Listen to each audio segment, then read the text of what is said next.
नमस्कार दोस्तों, मैं हूं ब्रॉकलेस और आज मैं आपके लिए रिच डैड पुअर डैड की समरी लेकर आया हूं। यह किताब रॉबर्ट कियोसाकी द्वारा लिखी गई है और यह हमें सिखाती है कि अमीर लोग अपने बच्चों को पैसे के बारे में क्या सिखाते हैं जो गरीब और मध्यम वर्ग नहीं सिखाते। रॉबर्ट के दो पिता थे, एक रिच और एक पुअर। रिच डैड ने फाइनेंशियल एजुकेशन और इन्वेस्टमेंट पर जोर दिया, जबकि पुअर डैड ने ट्रेडिशनल एजुकेशन और नौकरी पर जोर दिया। रिच डैड ने सिखाया कि पैसे की कमी ही सभी बुराइयों की जड़ है, जबकि पुअर डैड ने कहा कि पैसे का प्यार सभी बुराइयों की जड़ है। इस किताब में बताया गया है कि फाइनेंशियल सक्सेस के लिए सही माइंडसेट और फाइनेंशियल नॉलेज होना बहुत ज़रूरी है। यह किताब हमें सिखाती है कि कैसे अपने पैसे को स्मार्टली मैनेज करें और फाइनेंशियल फ्रीडम प्राप्त करें। तो दोस्तों, अगर आप भी फाइनेंशियल फ्रीडम और सक्सेस चाहते हैं तो इस समरी को ध्यान से सुनें और अपने जीवन में लागू करें। 1985 में एक 9 साल का लड़का अपने पिता से पूछता है कि वह कैसे अमीर बने। उसके पिता उसे पैसे कमाने का तरीका सीखने और खुद सोचने की सलाह देते हैं। लड़का, जो गरीबी के कारण खुद को बाहर महसूस करता है, अपने दोस्त माइक के साथ मिलकर एक व्यापार शुरू करता है।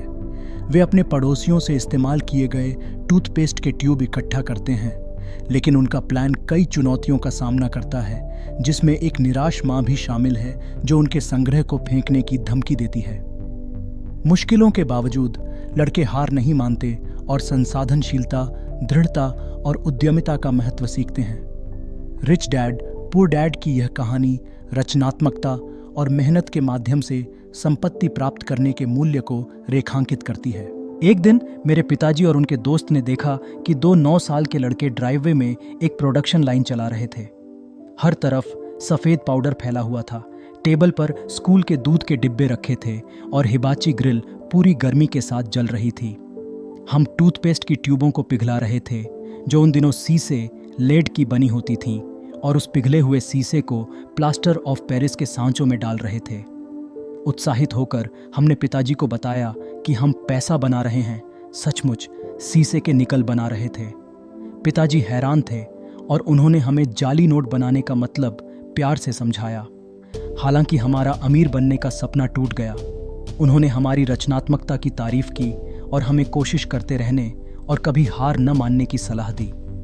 निराश होकर हमने सफाई शुरू की। जैसे ही पिताजी जाने लगे, उन्होंने सुना कि मैंने कहा, मुझे लगता है हम गरीब हैं। वह पलटे और बोले, तुम केवल तब गरीब हो जब तुम हार मान लेते हो। सबसे ज़रूरी बात यह है कि तुमने कोशिश की। ज़्यादातर लोग सिर्फ सपने देखते हैं। तुमने एक्शन लिया और मुझे तुम पर गर्व है। मैंने पूछा, तो फिर आप अमीर क्यों नहीं हैं पिताजी? वह मुस्कुराए और बोले, क्योंकि मैंने स्कूल टीचर बनने का चुनाव किया। मुझे पैसा कमाना नहीं आता, लेकिन मुझे पढ़ाना बहुत पसंद है। एक दिन मेरे पिताजी ने कहा कि अगर मैं अमीर बनना सीखना चाहता हूँ तो माइक के पिताजी से सीखूं। उन्होंने माइक के पिताजी की तारीफ की, जो कई व्यवसायों के मालिक थे। माइक और मैंने तय किया कि हम उनसे बात करेंगे। शनिवार सुबह मैं माइक के घर गया। उनके पिताजी व्यस्त थे, लेकिन उन्होंने हमसे मिलने का समय निकाला। वह सीधे मुद्दे पर आए और कहा, मैं तुम्हें अमीर बनना सिखाऊंगा, लेकिन स्कूल की तरह नहीं। काम करना होगा। काम करोगे तो सीखोगे, नहीं करोगे तो सीखने का मौका खत्म। फैसला लेने में देरी नहीं थी। माइक और मैंने तुरंत हाँ कह दिया। उन्होंने हमें शनिवार को 3 घंटे काम करने का प्रस्ताव दिया, 10 सेंट प्रति घंटे की मजदूरी पर।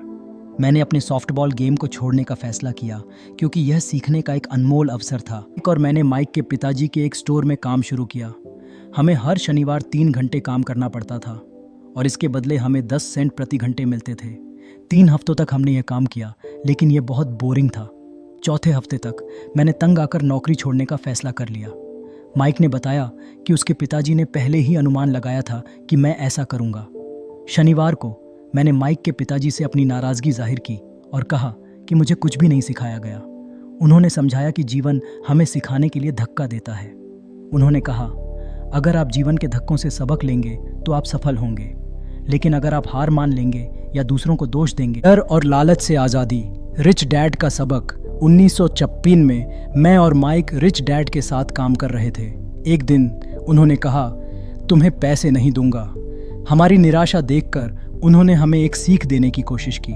सबसे बड़ा सबक उन्होंने हमें यह समझाया कि अधिकतर लोग डर और लालच की वजह से काम करते हैं।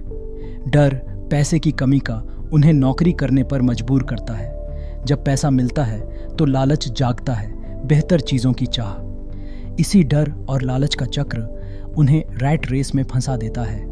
काम करो, पैसा कमाओ, खर्च करो और फिर वही चक्र। डर और लालच से मत चलो, सोचो।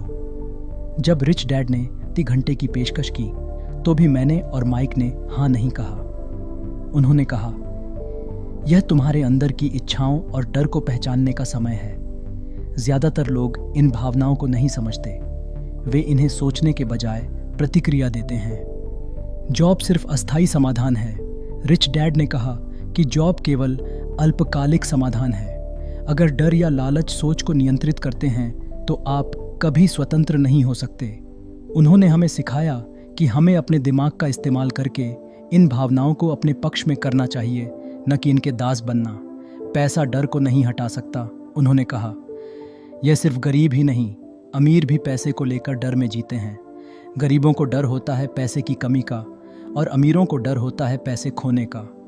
दोनों ही मामले में पैसा उन्हें नियंत्रित करता है। समाधान क्या है? रिच डैड ने हमें पैसे की ताकत को समझने और उसे नियंत्रित करने की शिक्षा दी। उन्होंने कहा, डर और लालच को पहचानो, लेकिन उनके गुलाम मत बनो। अपने दिमाग और भावनाओं का इस्तेमाल करो। यह कहानी हमें यह सिखाती है कि पैसा केवल एक साधन है, लेकिन इसे हमारे जीवन को नियंत्रित करने की अनुमति नहीं दी जानी चाहिए। हमें अपने डर और लालच से ऊपर उठकर दीर्घकालिक सोच के साथ कार्य और लालच से प्रेरित होकर लोग अक्सर पैसे के जाल में फंस जाते हैं। अमीर पिताजी ने बताया कि पैसा वास्तविक नहीं है, यह एक भ्रम है जिसे डर और लालच से बनाए रखा जाता है। अधिकांश लोग अपनी भावनाओं के आधार पर निर्णय लेते हैं, जिससे वे पैसे के गुलाम बन जाते हैं। अमीर बनने का पहला कदम है भावनाओं पर काबू पाना और पैसे के लिए काम करना बंद करना। अमीर पिताजी ने सिखाया कि शिक्षा महत्वपूर्ण है, लेकिन केवल नौकरी के लिए पढ़ाई करना आपको अमीर नहीं बनाएगा। पैसे के बारे में जागरूकता न होने से लोग लालच और डर के कारण गलत कदम उठाते हैं। उन्होंने बच्चों को यह समझने के लिए प्रेरित किया कि पैसा उनके लिए काम करे, न कि वे पैसे के लिए। माइक और मैंने अमीर पिताजी के मार्गदर्शन में अपनी सोच बदली। हमने दुकान में मुफ्त काम किया और अपने दिमाग का उपयोग करके एक कॉमिक बुक लाइब्रेरी खोली। इससे हमें यह समझ में आया कि खुद का व्यवसाय शुरू करके पैसे को अपने लिए कैसे काम करवाया जाए। इस पाठ ने सिखाया कि अमीर बनने के लिए सोचने का तरीका बदलना और भावनाओं से स्वतंत्र होकर निर्णय लेना बेहद ज़रूरी है। धन्यवाद दोस्तों, आपने रिच डैड पुअर डैड के पहले अध्याय अमीर पैसे के लिए काम नहीं करते का सारांश सुना। उम्मीद है कि आपको यह जानकारी उपयोगी लगी होगी और आपने कुछ नया सीखा होगा। अगले एपिसोड में हम दूसरे अध्याय की चर्चा करेंगे, जिसमें और भी महत्वपूर्ण सबक छिपे हैं। तो जुड़े रहिए और जानिए कैसे आप भी अपनी वित्तीय स्थिति को सुधार सकते हैं। तब तक के लिए खुश रहिए और सीखते रहिए।